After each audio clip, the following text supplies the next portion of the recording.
Next మిగతా వార్తల్లో outer రాబడి హై స్పీడ్ అట. టోల్ సంస్థకు సగటున నెలకు 70 కోట్ల ఆదాయం వస్తుందట. ఇది మన మన చేతిలో లేదు, ప్రైవేట్ వానికి ఇచ్చి పడేసారు ఆల్రెడీ. ఐఆర్బి అనే ఒక ముంబై కంపెనీ వానికి కేసీఆర్ అధికారం కోల్పోయే ముందే వాళ్ళ అధికారంలో ఉన్నప్పుడే ఐఆర్బి అనే ఒక ముంబై కంపెనీకి తెగనమ్మేసారు 7,000 కోట్లకి. కానీ వాళ్ళ అది బంగారు బాతు, ఆనాటి నుంచి బంగారు బాతే అది. ఔటర్ రింగ్ రోడ్ వల్ల హెచ్ఎండిఏకి దాదాపు ఎవ్రీ మంత్ 70 కోట్ల ఆదాయం వస్తుందట.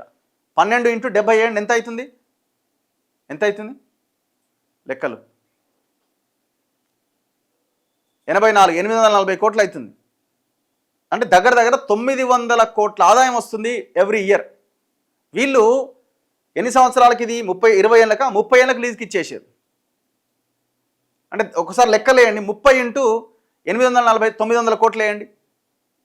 అంటే దగ్గర 25,000 కోట్లకు పైన ఆదాయం వచ్చేదాన్ని 7,000 కోట్లకు తెగనమ్మేసారు. ఎంత ఆదాయాన్ని మనం కోల్పోయినాం.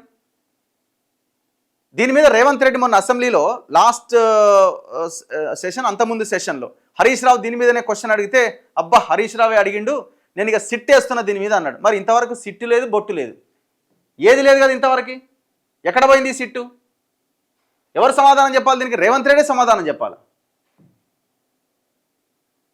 రేవంత్ రెడ్డి దీనికి సమాధానం చెప్పాలా? ఎందుకు ఇంతవరకు దీని మీద ఎంక్వైరీ లేదని. ఔటర్ వల్ల ఎవ్రీ మంత్ 70 కోట్ల ఆదాయం వస్తుందట. ఈ ఏడాది తొలి 6 నెలల్లోనే 414 కోట్లు వచ్చినాయట. రోజు రోజుకి పెరుగుతున్న వాహనాలు, టోల్ పెంపుతో మరింత ఆదాయం, వెహికల్స్ పెరుగుతున్నాయి, కార్లు పెరుగుతున్నాయి, ఔటర్ మీద ప్రయాణించే వాళ్ళ సంఖ్య పెరుగుతున్నది. అండ్ దాంతోపాటుగా ఇప్పుడు ఈ రీజనల్ రింగ్ రోడ్డు RRR కూడా తీసుకొస్తున్నారు, ఈ ఔటర్కి అనుసంధానం చేస్తే ఇంకా పెరిగే అవకాశం ఉంది. అండ్ దాంతోపాటు ఎవ్రీ 2 ఇయర్స్కి 3 ఇయర్స్కి దాన్ని రివిజన్ చేస్తూ ఉంటారు, ఆ రేట్లను కూడా పెంచుతూ ఉంటారు. ఔటర్ నిర్వహణ టోల్ వసూలు హక్కును 7,380 కోట్లకే 30 ఏళ్లకు లీజుకి ఇచ్చిన గత ప్రభుత్వం. ఏం దుర్మార్గం ఇది?